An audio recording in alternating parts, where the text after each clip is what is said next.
George Carlin has been a comedy star around the world since the 1960s. He hosts his 9th stand-up comedy special for HBO called George Carlin Back in Town, airing repeatedly and starting tomorrow night at 9:45 Eastern and Pacific, 8:45 Central, and for some reason that even George can't tell you, 7:45 in Denver, Colorado. Yes. I've seen the first 15 minutes of this. I cannot wait to get home tonight and watch your finish. Congratulations, sir. You're at the top of your game. Unbelievable. I believe that, and I thank you for saying it out loud. Before we get to one of my favorite topics, I want to ask you for your commentary on the recently departed Easter season. Well, no, the only thing I noticed over the Easter weekend, I noticed an absence of something. They never have warnings about drunk driving on Easter weekend. It's always Christmas and New Year's. And I just don't understand why people aren't getting drunk on Easter weekend. Well, but they are, but it's selective, as you pointed out. They don't bother warning you. Only you would observe that. That's true. How do you have this facility to pick up stuff like that? I don't know. I noticed the absence of B batteries. We have A, double A, triple A. Look how hard they tried to avoid it. They went to triple A, then they skipped a C, and then D. And also, you will find there are no green flowers, which is an odd thing. It's because the green is all around the flowers, as if there wasn't enough green to go into the flower. And there are no brown running shoes. Have you ever noticed? You never see brown sneakers. Gray, white, tan, not tan, silver, red flecks, blue, no tan. I watched, as I told you, 10, 15 minutes to prep myself.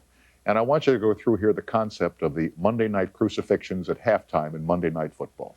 Well, it's just that I believe if you're going to have executions, you got to be a little more entertaining. You got to raise some money, balance the budget. Right. And you sell commercials. You put them on halftime Monday night. The Monday night crucifixions. I mean, wouldn't you like to hear Dan Deerdorf explain why the nails have to go in at a certain angle? It's But as you point out at the beginning of your monologue on this concept, we wouldn't be dealing here with drug dealers. We'd be dealing with bankers. Bankers. The bankers who launder the drug money. We're killing all the wrong people. We should be going after these CEOs. That's another thing I noticed. We should be executing CEOs by the carload. And you know how they warn a community by the carload. When a rapist is let out of jail and they have to warn the community that he's moving in there? Well, how about the child molester they're letting out now? Yeah. Well, they should do this with these white-collar people. Let them know a businessman criminal is coming into your neighborhood. Be warned, because these are the most lethal people in the world. So, in any event, you advocate that we execute the bankers who launder the drug money. As an example. And that if we did this enough times on Monday Night Football in the form of the Monday Night Crucifixion, we would see the drug traffic dying down real fast. You start nailing one white middle-class Republican banker per week to a big wooden cross on national TV, that drug traffic is going to disappear. You see, I often wonder why you and I could go within 5 blocks of this building and buy almost anything we want in terms of substance and abuse ourselves. Would you like to try and go out and buy one Cuban cigar? Can't find them. That's right. Why don't we get the guy who's in charge of that and put him in charge of the drugs? Makes sense to me. Absolutely. Anyway, the Beacon Street Theater, which is the venue for this... the Beacon Theater. Beacon Theater, which is the venue for this HBO special, is almost your old neighborhood, isn't it? Yes, it's about 2 miles south on Broadway from where I grew up in the 120s. I grew up on 121st Street, hung around on 23rd. Right. And this was on 74th. It's one of the theaters I used to sneak into as a child. It's the theater, in fact, that Jimmy Griffin, up in the balcony, tore off a wooden armrest and threw it onto the people in the orchestra, which I asked the audience not to do during my performance. But it's a great old theater, one of those old vaudeville come movie come rock and roll venues. And did you go around the neighborhood while you were there, visiting old haunts? Well, I always do that anyway. I'm very attached and connected to my own childhood and past, and in a wonderful neighborhood, because it was a neighborhood on the seam between Harlem and Columbia University, Grant's Tomb, St. John the Divine, Riverside Church, Barnard College, Teachers College, Juilliard School of Music. We had this incredible institutional, educational neighborhood on one side, and then down the hill toward the road to hell, we had the tougher side. You had the little Irish enclave, and we had Cuban and Puerto Rican and black, and the mixture, the seam between them is always wonderful, because the people in the middle of a segregated area, they have attitudes. The people in the middle of the white area, people in the middle of the black area, have attitudes they can tolerate. They can entertain certain attitudes. But when you live on the border, you have to develop a second attitude that includes both sides. Right. And that was what was always interesting to me. And did you have early aspirations to be in showbiz? Oh, yes. No, I was a funny kid. I mean, I was a mimic. Really? My mother would. I never would have guessed. My mother. I was imitating Mae West when I was 5 years old, and I had never seen her. Really? My mother showed me that you would choose to imitate Mae West rather than W.C. Fields. Well, my father, if he had been around, unfortunately, he was asked to leave when I was very, very young.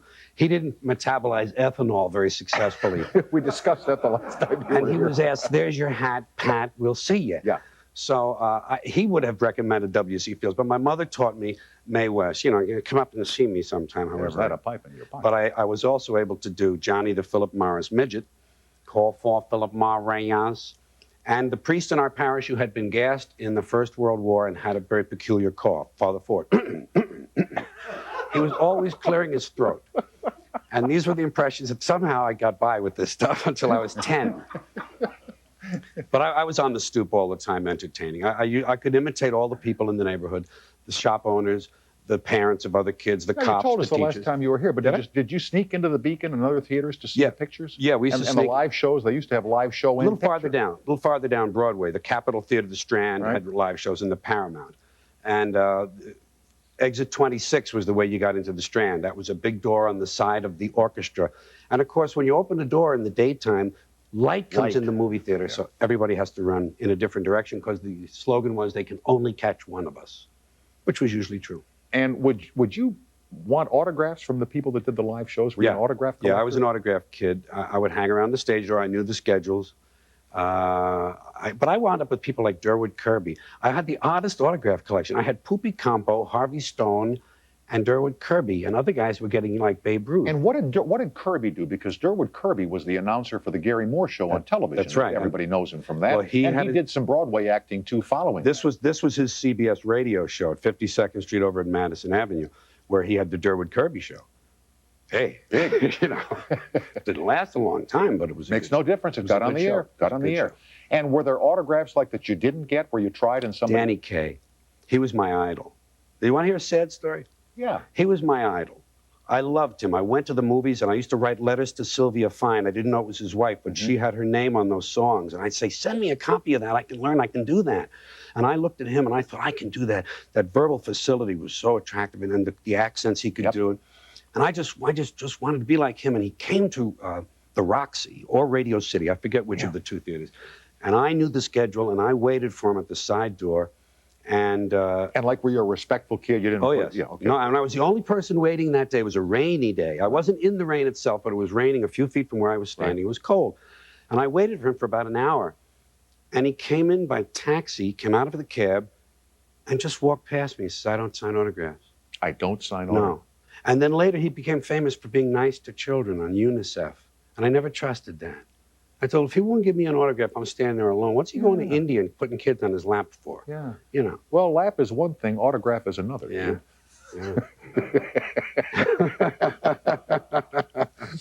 Now, early on, you would pair up with a newsman, a radio newsman named Jack Burns. And a funny man.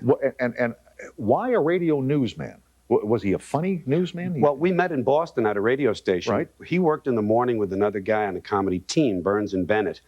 I was a sort of a board announcer, not B-O-R-E-D, but running the board. B-O-R-D, WBZ Boston, or whatever the station. Yeah, bringing in a Alka-Seltzer commercial. I was the station where I cut Cardinal Cushing off the air and was reprimanded for that during the middle of the fourth sorrowful mystery, as I recall. Well, how did that happen? He was doing the rosary, and he started late because he talked about the Little Sisters of the Poor. He went on and on about these Little Sisters of the Poor, and he got started late. And it was coming up to 7 o'clock, and I'm looking at the log, and I have an Alka-Seltzer-sponsored newscast coming up on NBC. Right. And the Cardinal disappeared because... And you should tell them that when it's on the official radio station log at 7 o'clock, it goes on there, or it's your ass. That's right. Yeah. And that's what I told him. He was on the phone in a minute. He said, where's the young man who turned off the holy word of God? He's right here. 20. I was 20. But I left there for a variety of reasons. That was just one of them. But I met Jack there, and we had this great comic affinity. And with a third guy, we were roommates for the 3 months I was there. And we later met down the road in Fort Worth, and we just always felt we did these characters well. We'd always do these guys together. We could not, you know, we could do like a 20-minute improv, doing a couple of characters, guys like this, you know, talking like New York and Boston guys like this, you know. You've seen these guys, huh? So I tell you what, you know, and we would just say anything, you know what I mean? And it would just be beautiful. And so based on this, we quit radio and went into show business. And we actually were on the Jack Parr show 7 months later. It's interesting how many people met on radio, like the two fellows from Ohio, Tim Conway and Harvey Korman. Did they? Yeah, they came out of there along with a fellow who now works here in Los Angeles, Ernie Anderson, who's the voice of ABC. You know, Seven or The Love Boat. That's Ernie Anderson from they all came from Cleveland radio, and you and this guy Boston radio. Well, at that time there only was radio. That's so true. Maybe that's where everybody had to meet. George, you found it again. We will continue with George Carlin, who is the star of George Carlin Back in Town on HBO tomorrow night at 9:45 Eastern and Pacific, 8:45 Central, and 7:45 in Denver. Please check the listings in your town. Yes. God knows when. Back with you and George on the toll-free after this break.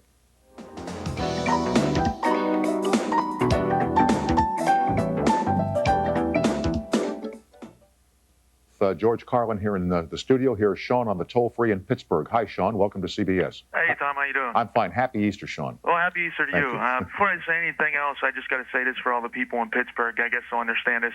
Tom, George, love this show. It's an inside joke for Pittsburghers. Gotcha. Okay. Thank you. Thank you. Love you back. Oh, thanks. George, I just got one question to ask you. Sure. Breathing the reconstituted air and watching everything implode in front of me, I just want to know how you came up with the concept of people being like fleas on the back of a dog, and the fact that the Earth, when it's finally done with doing what they want to do to us, just is going to shake us off. It will. Well, that goes back to the 1992 show, Jammin' in New York, that you're talking about. My feeling about the planet, that the planet is what's here for good and we're the temporary visitors. And I just pull for that big comet. I just pull for that big asteroid to come back and make things right. 65 million years ago, the comet wiped out the dinosaurs and the mammals were able to rise and eventually we emerged. Time to get things right again. So then you share my concept that this planet is mightier than we are. Oh, sure. And that no matter what we do, we cannot destroy this planet. It will shake us off before it allows like that to happen. Absolutely. Thank you. And I'm now going to send you the 92 show that you can see my version of that philosophy. Okay. Now, he mentions the 92 show, and you also mentioned that was done in New York. Yes. Do you work better in New York City? Yes. Why? New York and New Jersey have the kind of energy, apparently, that is in me anyway from my own upbringing and birth, et cetera. My mother and father. Does it have anything at all to do with they get it better than they do in the Midwest or the West? It's not so much get it better. They have a sense of confidence in big cities like that, and they know who they are. Now you get out here. We did 2 of them out here in Los Angeles, and it's like when they say La La Land. A lot of those cliches are true because these people. They have no central identity in this city. It's nothing but a lot of 2-story buildings. There's no central core idea here as there is in New York. That's right. So the people don't have that. And they just say, that they're thinking, well, I could go to the beach tomorrow, maybe I won't. In New York, they're there, man, and they're focused, and the energy they bring from those streets right into the And would it be fair to say that most of the people who live in the tri-state area around New York, or most of the people who live in northern Illinois around Chicago, work in Chicago or work in New York? Yeah. Whereas here, therefore, there's this feeling of centralness. That's right, and there's a shared dynamism. Okay. Whereas here, I work in El Segundo, I work in Beverly Hills, I work in Hawthorne, I work in the San Fernando Valley. There's no central thing. There's no central idea. Gotcha. And Sean, have you seen the new show, the one that's running now? No, actually, I'm a poor ex-college student that doesn't have the money to flip for the insane cable bills that they're running in Pittsburgh. Find a girlfriend with HBO. Actually, she's up in college, so actually, I don't know, man. I can't afford the gas. I just hope you do see it. I'm very proud of the show. It's a fine show. Oh, I hope I do too, man. I am a big fan of yours, and I missed you the last time you were in Pittsburgh. But hey, next time you're in Pittsburgh, we'll sit on up at the point and drink beer out of a plastic cup and throw it in a river and watch it float. If that's what you like to do, I'll do it with you. Waiting for that big old comet, man. Yeah. All right, comet. Sean. Hey, thanks a lot. Many, many thanks. Bless you for what you say, and have a good evening, sir. Both same to you too. Okay. Thank you, Sean. All right. Bye-bye now. In 1963, you appeared in Baltimore at a club called the Blue Dog. And if I read my research right, there wasn't anybody there. No. But the owner says you're going on. That's right. This was the beginning of my career, 2 years into the solo career, 1 year maybe even. And there was a brand new club which hadn't advertised well. And it was the 4th of July weekend when everyone went down to the Maryland shore. Sure. So there was no one in town. Maryland shore, yeah. And those who were in town weren't going to this place they'd never heard of. So it came to be around 8:30, and I'm the only act on the bill, and there was no one there. Not a soul? There was a bartender, Oh, okay. 2 waitresses, and this guy who owned the club. But not a paying customer? No, no customers. The candles were all lit, though. And he says, well, it's 8:30. He says, why don't you go and do a show? I said, there's nobody here, Dan. He said, I know. He says, but if somebody comes in, I want them to think there's a show going on. So I got up there, and I tried to say, listen, violin you can do alone. Yeah. Singing you can do alone. Yeah. But this comedy thing seems to require the audience. That's right, go ahead, it'll be fine. And, I had a 30-minute act. And, of course, without an audience there, it only lasted 20 minutes because there were no laughs. No laughs, right. So it was just a very sad, pathetic moment. Must have felt like the priest at 5:30 Mass on Sunday. There's yes, nobody right. there. Steve in Grand Terrace, California. Hello. How you doing, Tom? Hi, I'm Steve. fine. Hey, George. Hey, question for you, George. I've been a big fan of yours, for more than 25 years. Thanks.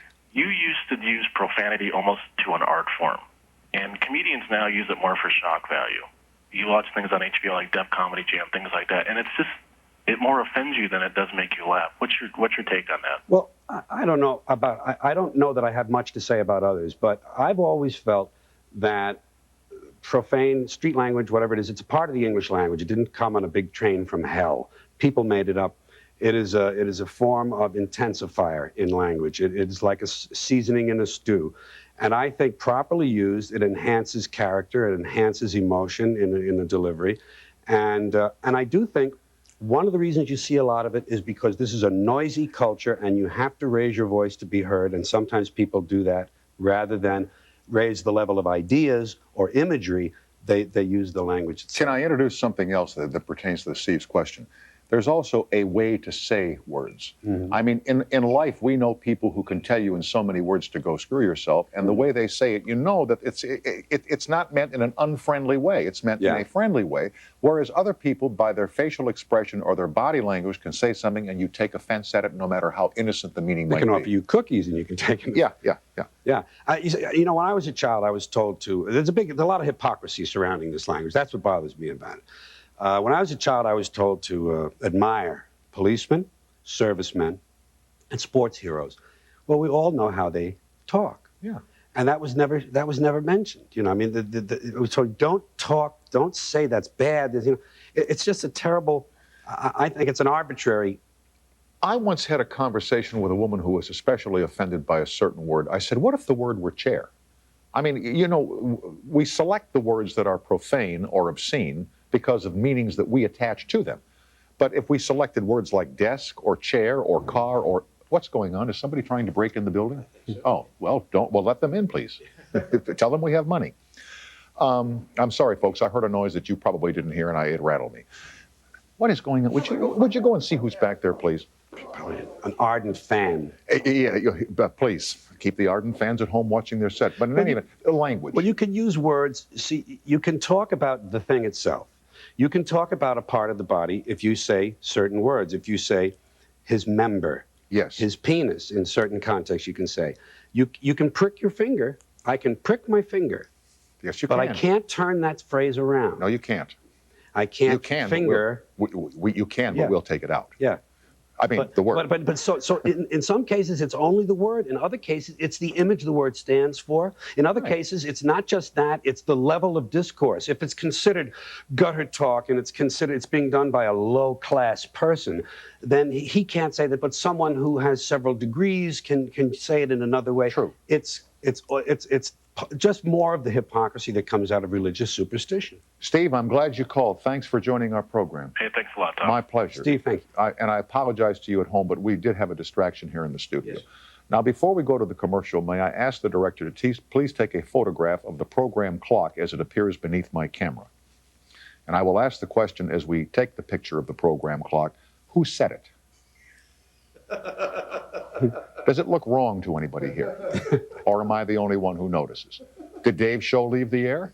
Was Dave preempted tonight? Or is the clock incorrect? You are correct, sir. Fine. During the break, we will correct the clock, and I will correct my attitude. We'll be right back after these messages.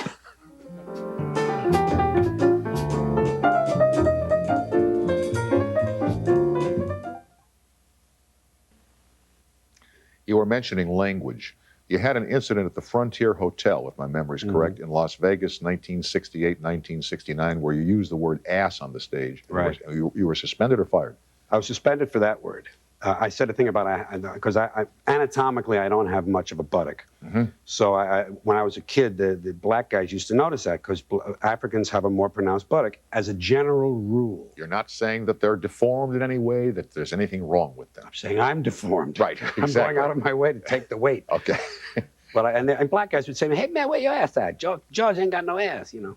So I was pointing this out to the audience, but unfortunately, this was a golfer get-together. This was like the Howard Hughes Open or Classic or whatever they call it. It was all drunk men. Yeah. And their wives. And so someone took offense to that, and I was suspended. Somebody in the audience took offense? Yes. Have you ever heard the way guys play golf, what they say out there? Sure. Yeah. I mean, you know, this is all part of what we're saying. Standard, there's no coherent system of thought concerning this. Only a standard of hypocrisy that runs. It seems like that's in the middle of it. So anyway, they suspended. They suspended me for that. The following year, I used a 4-letter word beginning with S and ending with T, and it wasn't snot. We got you. I used that. Was there an H in the word? Yes. Thank you. And I said, I don't say that. I'll smoke a little of it, but I won't say it. And I was fired for that. That was that. Fired? Fired, because the contract was up then. The earlier year, I had a year to go, so they only suspended me from the engagement. The second time, they fired me, and that's what changed my career and changed my life, because I decided, well, I'm definitely, I mean, I knew this underneath for a year or two anyway. I'm in the wrong place. I'm entertaining the wrong people. Right, you're different. Yeah, I'm acting like a mainstream yutz when I really have always been an outlaw since I was a kid. Alternative, right. I was always a kid who quit things and got kicked out of things and couldn't live with rules and regulations and this arbitrary stuff they put on you. I knew that discipline should come from the inside, not from the outside. And they were trying to give me this discipline from the outside, and I resisted that. And I said to myself, I have to go my own way with this. And that's when my career really exploded, really took off. Now, you mentioned in describing your rear end as compared to that of the African American. Do you think we have had to become too careful in this country? That we have become too sensitive? Well, they say that. I don't personally you don't think engage in it. I mean, I don't take that care. I understand that, but oh, sure. My friend Dennis Miller would say, folks, I don't care what minority you belong to. We are all in some way a minority, and there's something inherently funny in what all of us do as members of minority groups. I don't like orthodoxy of the left any more than I like orthodoxy of the right. The right-wing Christians are trying to control your behavior. They're trying to control the behavior of other people. The left-wing academics are trying to control the language and behavior of people. I don't like anyone trying to control and dictate to me from an orthodox standpoint. I just don't think it's what I need to be whole. When I hear you talk about, as you do in this special on HBO running tomorrow night, abortion, capital punishment, religion, sanctity of life. I'm wondering if you're angry, are you on the verge of losing your temper, or you're shaking your head? No, it's not that. It's a contempt. I really think this species is a foolish, failed species that has organized itself poorly. And I think this culture in particular leads the way. I think we have put property ahead of people. We have put competition ahead of cooperation. And I don't think the balance can ever be brought back into line. Really? Never. So my attitude is one of, I look at this species with pity and wonder, a combination of wonder and pity. Can't believe that they do these things. And I really feel sorry for them, but I don't identify with them. Abraham Maslow said, the really successfully self-actualized person does not identify with the local group. I don't identify with this country, with these religions, with this species. I really feel like one of the carbon atoms, and just watching the whole thing. Really? From out at we know the Oort cloud is. The Oort cloud is where the comets gather outside the orbit of Pluto. And that's a safe vantage point. And I think artistically, it's the safest place because I don't have an emotional stake. See, you mentioned Dennis Miller. I see his comedy. It sounds like he has a stake in the outcome. Like emotionally, he has an investment in this thing working out well. I don't. I've divorced myself from it. So I'm much freer in my comedy, I think, to say the things I need to say because I don't feel it's going to work. Do you ever wonder if you're going to heaven or hell, or are you also way beyond that? I don't think there's any... I can give you a better reason to believe in the sun god than in this God I've been presented with in this country. You see the sun every day. There it is. It rises. Look, it's faithful. There it goes down. It heats me. It warms me. It raises the crops. I have more reasons to worship it than this guy. Got a man in the sky who's judging where I put my hands? I just can't believe that. I don't think that God is judging where we put our hands or whether or not we had a ham sandwich on Friday as Catholic kids, but I think that there are too many people like John Cardinal O'Connor who say, I talked to God today and God says. Sure. I think that's the problem. Yeah, these mediators for God. Yeah. I just, as far as an afterlife is concerned, there's no proof of anything like that. I'll be interested in finding out. I have an open mind on that. But I think I have a little more proof of UFOs. Accepting this whole God thing as presented. Huh? I have about as much faith in that story as I do in the UFO stories. Maybe a little more in the UFOs. Keep going, George, and thanks for joining us tonight. I'll send you the 92 show. Please send me the 92, but just keep going. You're getting better with age, kid. Thank you. George Carlin back in town, HBO tomorrow night, 9:45 Eastern Time. Work backward across the country, and the math will reveal itself to you. Next, Dennis Prager and some thoughts on America, the world, the future, today, yesterday, and tomorrow. I have no idea what it is. It all works for me. Now these messages.